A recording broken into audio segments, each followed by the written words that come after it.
Hello guys, பெண்களுக்காக ஒதுக்கப்பட்ட ஒரு உலகத்தை இப்போ நம்ம பார்க்க போகிறோம். சங்க காலத்தில் பார்த்தீங்கன்னா பெண்களை ஒதுக்கி வச்சுருந்தாங்க. ஆனால் இப்போ ஆண்களை தான் ஒதுக்கி வச்சுருக்காங்க. ஏன், எதுக்கு அப்படின்ற கேள்விக்கே இங்கே இடம் இல்லை. ஏன்னா இது பெண்களோட உலகமாக மாறிட்டே இருக்கு கொஞ்சம் கொஞ்சமாக. இப்போ கூட உங்களுக்கு தெரியும். இப்போ பாருங்க, ஒரு பையனை ரோட்ல விரட்டி விரட்டி கொலை பண்றோம். அப்போலாம் இங்க இருக்க சட்டம் வேலை செய்யாது. ஏன்னு பாத்தீங்கன்னா, இவன் ஒரு பையன். இங்க பாத்தீங்களா எவ்வளவு தூரம் அவன் ஓடினாலும் அவனை வெரைட்டி போய் அடிக்கணும், நடு ரோட்லயே வச்சு கொலை பண்றோம். அப்ப கூட இந்த சட்டம் ஆண்களுக்காக வரல. ஆனா ஒரு பெண் மேல கைய வச்சா எவ்வளவு பேர் வராங்கன்னு உங்களுக்கு தெரியுமா? ஆனா அவன் செத்துட்டான்.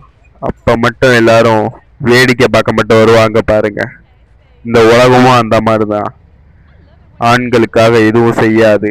இப்ப பாருங்க, ஒரு பெண் மேல நான் கைய வைக்கிறேன், என்ன நடக்குதுன்னு மட்டும் பாருங்க. இந்த உலகத்துல இருக்க எல்லாரும் வந்துருவாங்க. அதுதான் சொல்றேன், இந்த உலகம் பெண்களுக்காக மாறிவிட்டது. முழுவதுமாக பெண்களுக்கு மட்டும்தான் முதல் உரிமை. ஆண்களுக்கெல்லாம் உரிமையே கிடையாது. அந்த அளவுக்கு போயிடுச்சு.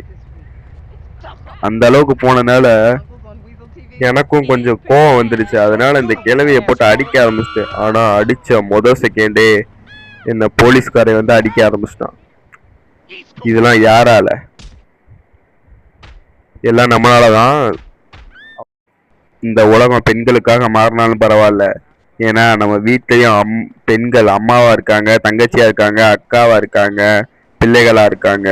அதனால பெண்கள் நம் நாட்டின் கண்கள். ஓகே, பாய் மக்களே.